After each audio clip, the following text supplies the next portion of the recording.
यो लेखाली चर्चित रुखघाँस खस्रो जसको पातमा पनि काँडा हुने तर पनि वस्तुहरूले एकदम मन पराउने। यहाँ छौँ हामी।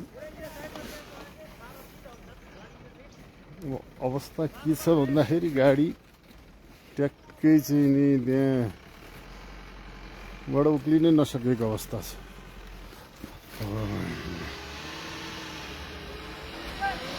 चढो चढो चढो बल्दै सकेन। यस्तो पनि हुन्छ तरिका।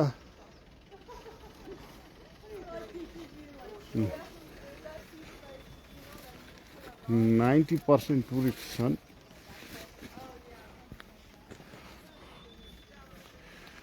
यो खसेरुको पात हेर्ने बस्ने।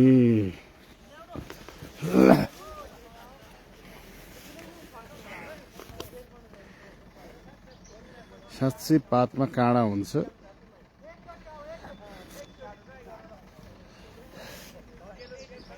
एकचोटि हान्ने भए गुरुजीले अब ल्याउँछन् कि ड्याङ्गे माथि।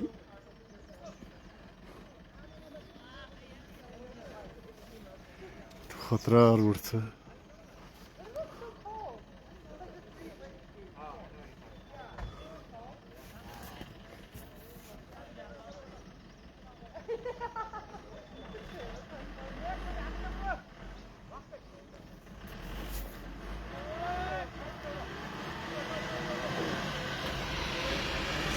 चढ आयो सकिन्न।